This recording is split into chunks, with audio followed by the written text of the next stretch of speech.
어제 불던 바람이 천년 전의 그 바람인지 저희는 알 수 없습니다. 하지만 낡은 기둥을 어루만지는 아침 햇살과 조용히 두 손을 모으는 이 아침의 예불은 1300년 전에도 지금과 같았을 것입니다. 세월은 흐르지만 하루는 머무는 곳.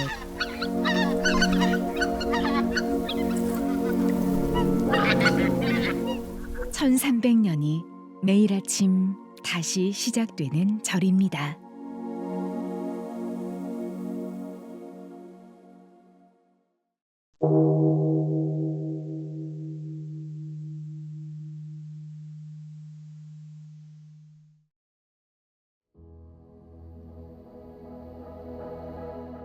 새벽 4시 화왕산 자락에 오늘의 하루가 열립니다.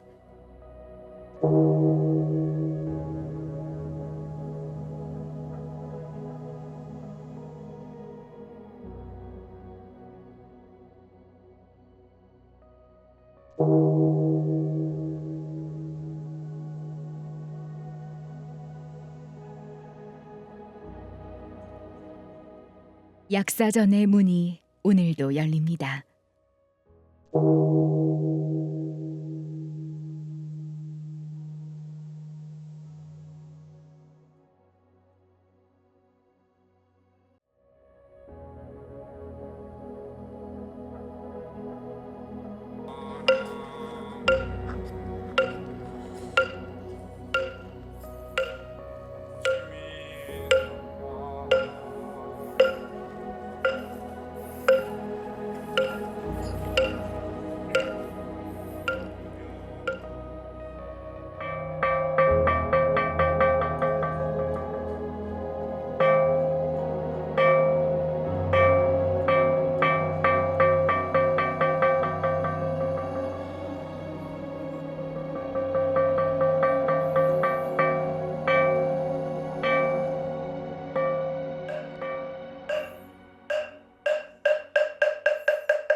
새벽 4시경 이 도량석 소리와 함께 시작이 됩니다. 이 새벽 산사에 울려 퍼지는 목탁 소리가 단순히 살아있는 생명을 깨우는 역할을 넘어서 산천초목, 유주무주, 호운들까지 모두 깨워서 부처님의 가르침을 듣게 하려는 이 자비의 의미가 있습니다. 그리고 수행자의 잠든 의식을 깨우게 됩니다. 이 새벽의 정적을 깨우며 도량을 한 바퀴 도는 이 목탁 소리로 하루의 일과를 시작한다고 할 수 있습니다. 매일 이 같은 일과를 반복하는 것은 자칫 매너리즘에 빠지기 쉬운 일입니다. 그러나 이 수행자에게 이 반복은 매 순간 깨어있기 위한 부처님을 향한 마음이라고 생각을 합니다. 이 어제와 같은 목탁 소리지만 오늘 새롭게 듣고 항상 같은 예불문이지만 지금 이 순간 내 마음에 새로이 이 물을 길어 올리는 과정이라고 생각을 합니다. 이 반복을 통해서 고요하면서도 뚜렷하게 깨어있는 적적 성성의 경지를 다져가는 것이라고 말씀을 드리고 싶습니다.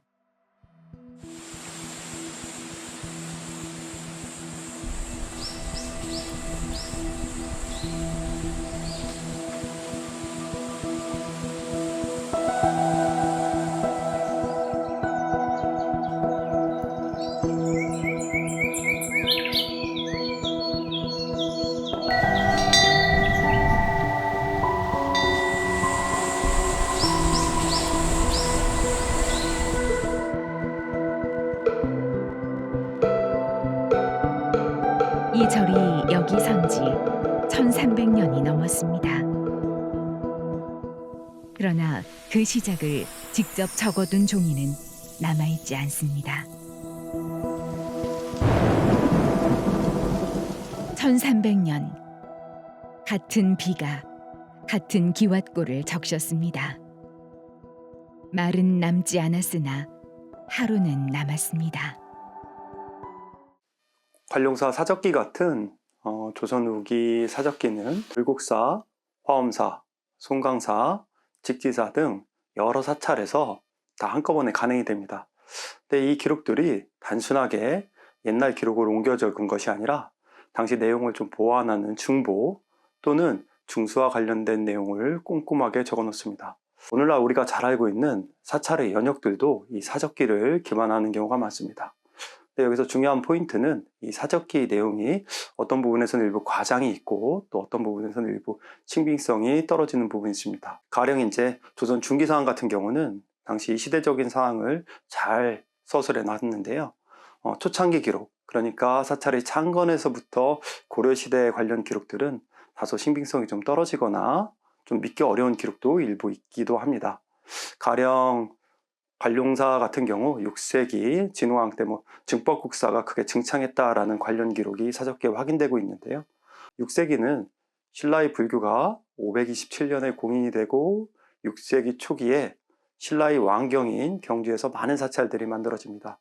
이 사찰들이 한 8세기를 전후한 시점에 이제 전국적으로 확산하고 있거든요. 비교적 창녕의 관룡사니까요. 신라 왕경에서 좀 멀리 떨어진 관룡사에 6세기 초반에 사찰이 만들어지고 이 사찰들이 6세기에 좀 중건됐다라는 이야기를 그대로 받아들이기에는 다소 좀 신빙성이 떨어진다라고 볼 수 있습니다. 저희 나라 사찰 대부분이 1차 사료, 창건기와 관련된 내용이 다소 부족한 측면이 있습니다. 그래서 단순하게 1차 사료를 통해서 사찰의 가치를 설명하기보다는 다음과 같은 세 가지를 좀 같이 검토할 필요가 있습니다. 첫 번째, 사찰의 연역입니다. 사찰의 연역이라고 이야기하는 건 창건부터 오늘날까지 역사적으로 어떤 변천 과정이 있었는지에 대한 내용이고요. 두 번째는 사찰에 있는 문화유산입니다. 불상, 불화, 석탑, 건조물 등 이런 유물들을 통해서 당시 사찰의 위상을 어느 정도 알 수 있습니다. 세 번째는 인물입니다. 사찰의 창건주 또는 아주 유명한 고승, 그리고 사찰과 인연이 깊었던 유학자들이라든지 이런 사람들까지 종합적으로 검토해 볼 필요가 있습니다. 그러니까 사찰의 가치를 단순하게 1차 사료를 통해서 검증하지 말고 이 내용을 예를 들어서 인물이라든지 연역이라든지 문화유산을 좀 종합적으로 검토할 필요가 있습니다. 예를 들어서 사찰의 연역이 좀 1차 사료가 부족한 경우는 문화유산을 통해서 조금 더 이제 보강할 수 있는 부분이 있고요. 그리고 연역 또는 문화유산을 통해서도 사찰의 가치를 좀 증명하기가 어렵다면 사찰과 관련한 창건주라든지 사찰에 많이 방문했던 옛날에 이제 유학자들이라든지 종합적으로 좀 분석을 해서 그 사찰의 진정한 가치를 우리가 좀 되짚어 볼 필요가 있다라고 생각합니다.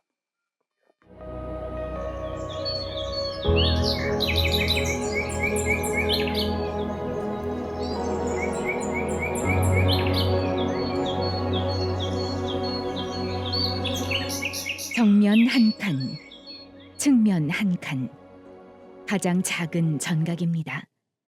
약사열의 부처님을 모신 약사전은 이 중생의 아픔을 치유하는 자비의 상징입니다. 이 문이 열리고 부처님 모습을 마주치는 순간 이 나 자신의 해탈을 넘어 이 세상에 모든 아픔을 가진 이들에게 따뜻한 부처님의 이 원력과 자비를 생각하며 이 나를 잊고 타인의 고통을 내 아픔으로 받아들이는 서원이 가장 깊게 새겨지는 것이라고 생각합니다.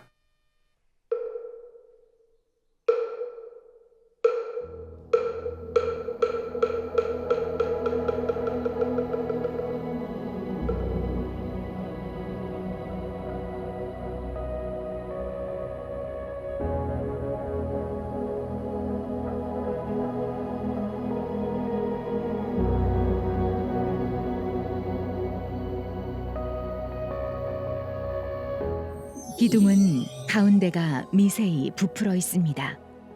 배흘림 기법입니다.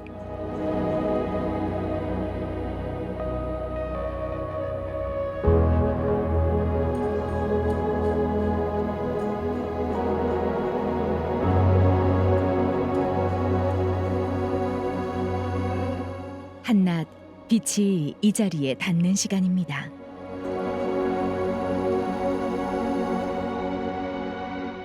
빛이 어깨를 지나 왼손에 닿습니다. 한낮 빛이 여기에 닿을 때 이 자리에 무엇이 있었습니까? 약사전 내부에 있는 불상을 우리가 이제 석조열의 자상으로 이제 이름을 좀 변경을 했습니다. 약사열의 상이라는 것은 약사불이라는 정확한 존명이 있을 때 우리가 이름하는 거고요. 지금 약사전 내부에 있는 불상을 석조열의 자상으로 바꿨다는 건 이 불상을 약사열애로 보기에는 좀 다소 부족한 부분이 있다라고 생각할 수 있습니다. 약사열애가 가지고 있는 가장 큰 도상적 특징은 손에 약기 또는 약단지를 들고 있는 수인인데요. 지금 현재 약사전 내부에 있는 약사열애 같은 경우, 석조열애 자상 같은 경우에는 이 지물이 좀 없습니다. 그래서 우리가 지금 단편적인 내용을 통해서, 그러니까 석조열애 자상의 도상을 통해서는 약사불로 추정하기에는 좀 어려운 부분이 있고요. 다만 조선 초기 건물인 약사전 내부에 불상을 보관하고 있다라는 사실은 좀 주목해 볼 필요가 있습니다. 대체로 이제 사찰의 정각과 불상 내부 봉안부를 좀 이제 성격을 동일하게 맞추는 경우가 있고요. 그리고 또 하나, 약사불의 손 모양을 좀 자세히 보면 손에 떨어진 듯한 흔적이 확인되거든요. 다른 지물이 없을 뿐이지 실제로는 통일신라 시대 경주 주변에 있는 석조 약사불의 모습, 지물을 가지고 있는 불상의 모습과 지금 관룡사 약사전 내부의 석조열의 자상이 일부 비슷한 부분이 있습니다. 그렇게 본다면 현재 약사전 열의 자상을 한편적으로는 우리가 중립적 의미에서 석조열의 자상이라고 이야기를 하지만 약사불로 볼 가능성도 있다는 겁니다. 우리나라에서 불상의 명칭을 정확하게 이제 나타내기에는 뭐 수인이라든지 이런 모양, 대체로 이제 수인 모양을 통해서 좀 설명하는 경우가 많습니다. 왜냐하면 요 불상과 관련된 기록이 그렇게 많이 남아있지 않기 때문에 그런 부분이 있습니다. 그래서 우리가 약사열애 같은 경우에는 손에 약기 또는 약단지를 들고 있는 이렇게 도상적으로 명확한 근거가 나와서 통상적으로 우리는 약사열애라고 이야기를 합니다. 다만 약사전에 있는 석조열애 같은 경우에는 손 모양이라든지 이런 형태로 봤을 때는 약단지를 들고 있는 불상과 다소 유사한 부분이 있는데요. 손에 약기를 들었는지 안 들어 있는지가 가장 중요한 포인트인 것 같습니다. 근데 한 가지 저희가 좀 유심히 봐야 될 부분은, 만약에 석조불상 손에 약단지를 들고 있었다면 그 약단지가 떨어졌다라고 가정을 했을 때 약단지를 들고 있었던 손에 손가락 모양까지 정확하게 남아있을 수 있느냐의 문제입니다. 근데 현재 약사전 내부에 있는 석조열애사상 같은 경우 약단지를 들었다라는 손에 손가락 모양까지 비교적 좀 명확하게 남아있어서 그 부분을 과연 약단지로 봐야 될지 아니면 이게 약단지가 아니라 다른 지물로 봐야 될지에 대한 부분은 조금 더 넓은 이제 여러 가지 학술적 자료가 보완이 돼야 된다고 생각을 합니다.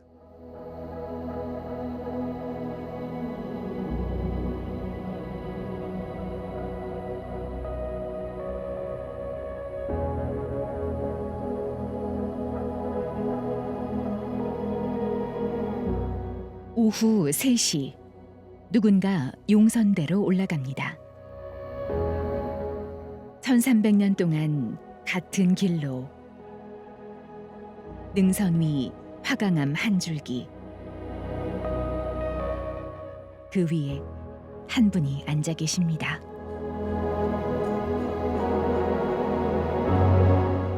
개원 10년 722년 이해 이 자리에 오르셨습니다. 개원 10년 명문은 상당히 중요한 의미가 있습니다. 통일신라 시대 불상의 시대를 증명하는데 좀 중요한 의미가 있는 불상이라고 생각할 수 있습니다. 그런데 이 개원 10년을 해석하는 데 있어서 요거를 이제 개원 10년, 이때 이제 당나라에 사용했던 연호인데요. 이 연호를 그대로 받아들인다면 이 불상이 한 722년 정도에 만들어진 불상으로 생각할 수 있고, 대체로 불상이 한 8세기 초반 정도에 만들어졌다라고 이야기할 수 있습니다. 좀 더 쉽게 설명하자면 이게 석굴암 본尊불보다 조금 더 이른 시기에 만들어진 불상으로 볼 수 있다라는 점인데요. 불상을 형식으로 보면 조금 8세기 초기 정도로 보기는 좀 어려운 부분이 있습니다.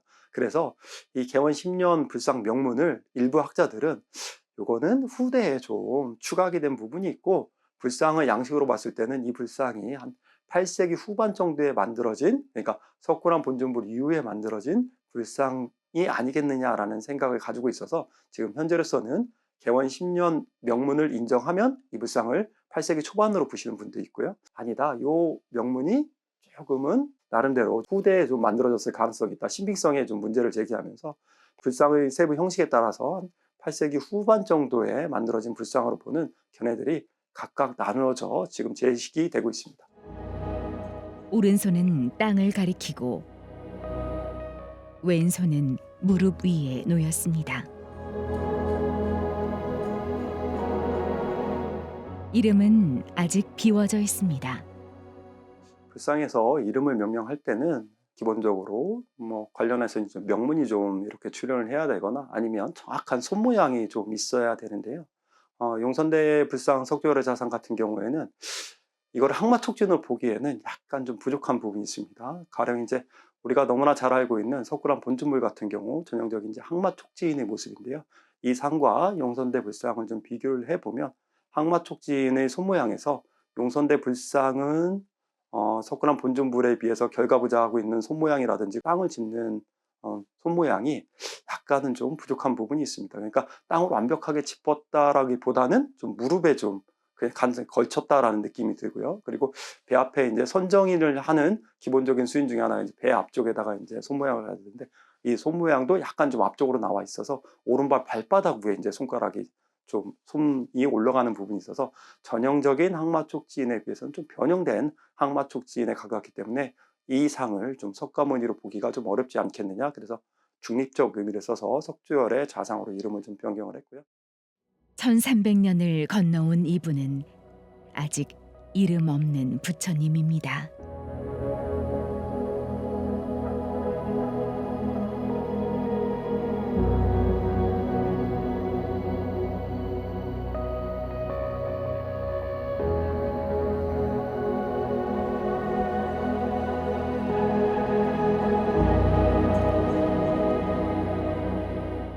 정말 약사전 안과 용선대 위에만 계시겠습니까? 이 약사전 문을 열 때 마주하는 부처님과 저 가파른 바위 끝에 마주하는 부처님이 서로 다른 부처님일까? 무엇을 하려고 하거나 의미를 부여하지 않고 그저 존재하는 그대로 대하는 것이죠. 부처님을 이 모시는 대상이 아닌 끝없이 물음의 대상으로서 그저 응시하는 것이다, 이런 생각을 갖고 있습니다. 저녁 종이 3번 울립니다. 하루가 저뭅니다.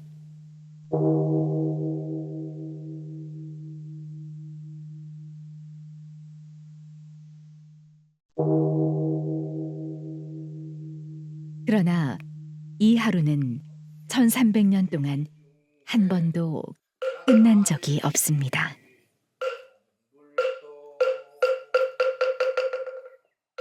밤이 옵니다. 깊은 정적 위로 1300년의 별이 흐릅니다. 옛부터 현재까지 관룡사가 이어져 내려오기까지 수많은 스님들의 원력과 수없는 불자님들의 기도와 정성으로 이어져 왔듯이 그 이상도 그 이하도 아니라고는 생각을 갖고 있습니다. 1300년 전에도 이 새벽은 왔고 1300년 뒤에도 이 새벽은 올 것입니다. 관룡사는 여전히 열려 있습니다.